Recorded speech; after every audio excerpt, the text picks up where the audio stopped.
వివాదాస్పద నేతగా గుర్తింపు తెచ్చుకున్న రఘురామకృష్ణంరాజు మరోసారి వార్తల్లో నిలిచారు. 2019 ఎన్నికల్లో వైసీపీ తరపున నరసాపురం ఎంపీగా విజయం సాధించిన రఘురామకృష్ణంరాజు గెలిచిన కొద్ది రోజులకే ఆ పార్టీకి వ్యతిరేకంగా మారారు. కొన్ని సందర్భాల్లో ఏకంగా సీఎం జగన్ పైనే ఘాటు విమర్శలు చేసి వార్తల్లో నిలిచారాయన. ఆ తర్వాత కూటమి తరపున నరసాపురం ఎంపీగా పోటీ చేయాలని చూసినప్పటికీ ఆ ప్రయత్నాలు ఫలించలేదు. దీంతో తెర వెనుక పావులు కదిపిన ఆయన ఎలాగైతేనేం టీడీపీ తరపున టికెట్ దక్కించుకున్నారు. సిట్టింగ్ ఎమ్మెల్యేను కాదని ఎమ్మెల్యే టికెట్ దక్కించుకున్న రఘురామ బంపర్ మెజారిటీతో విజయం సాధించారు. కూటమి ప్రభుత్వంలో తనకు స్పీకర్ లేదా మంత్రి పదవి వస్తుందని ఆశించిన రఘురామకు నిరాశ తప్పలేదు. దీనిపై బహిరంగంగానే బాబుపై ఆయన విమర్శలు చేశారు. మొత్తానికి ఎలాగైతేనేం డిప్యూటీ స్పీకర్ పదవిని దక్కించుకున్నారు.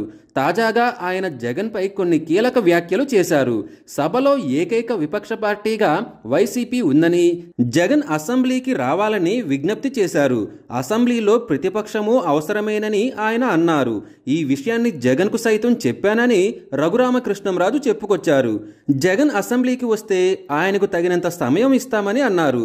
తనకు తగిన సమయం ఇవ్వరేమో అన్నది జగన్ ఆలోచిస్తున్నారని, ఆయన సభకు వస్తే ఆయన అడిగినంత సమయం ఇస్తామని రఘురామకృష్ణంరాజు తెలిపారు.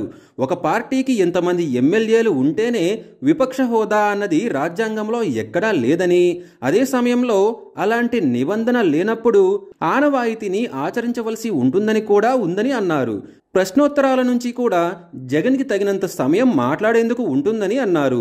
జగన్ అసెంబ్లీకి వస్తేనే బాగుంటుందని ఆయన తెలిపారు.